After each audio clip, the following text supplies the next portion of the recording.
Hi folks, David Waring here again with InformedTrades.com and today's lesson of the day.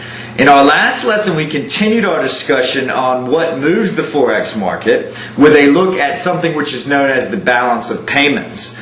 Now that we have an understanding of how trade flows and capital flows interact with one another to determine the long-term direction of a currency, we're going to look at some specific examples of this, starting with a discussion of interest rates. So let's get started. Like current and future earnings prospects are the most important factors to consider when trying to forecast the long-term direction of a stock, current and future interest rate prospects are the most important factors to consider when trying to forecast the long-term direction of a currency. Because of this fact, currencies are highly sensitive to any economic news that can affect the country's interest rates, an important factor for traders of all time frames to understand. As we learned in Module 8 of our free Basics of Trading course located in the free course section of InformedTrades.com, when the central bank of a country raises interest rates, this not only affects the short-term rate that they target, but the interest rates for all types of debt instruments.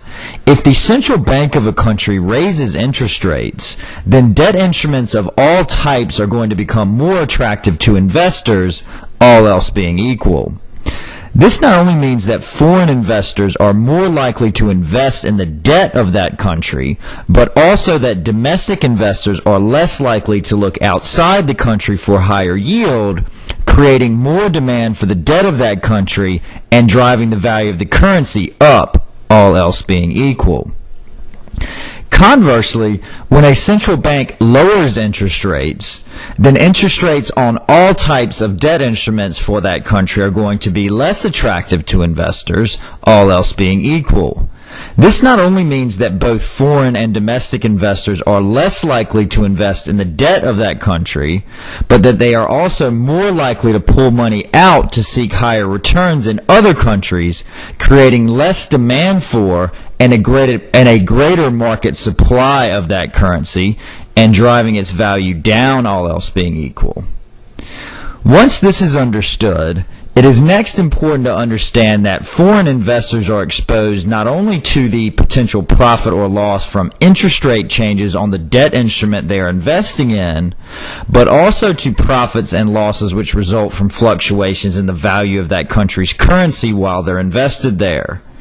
This is an important concept to understand, as it generally will work to increase the profits for investors when interest rates increase, as the increase in the value of the currency is realized when they sell the investment and convert back into their home country's currency. This gives the foreign investor that much extra return on their investment and that much extra incentive to invest when interest rates rise, driving the value of the currency up further, all else being equal. Conversely, when interest rates decrease and capital flows out of a country as a result, foreign investors who stay in the market will be hurt not only because of the loss on their investment that results from the change in interest rates, but also from the decrease in the value of the currency. This makes the return on the foreign investor's investment all that much worse, further incentivizing them to sell those investments and put their money elsewhere, decreasing the value of the currency further, all else being equal.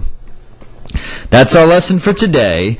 In our next lesson, we will help drive this point home with an example of this exact situation at work in today's market. So we hope to see you in that lesson. As always, if you have any questions or comments, please leave them in the comments section below. And good luck with your trading.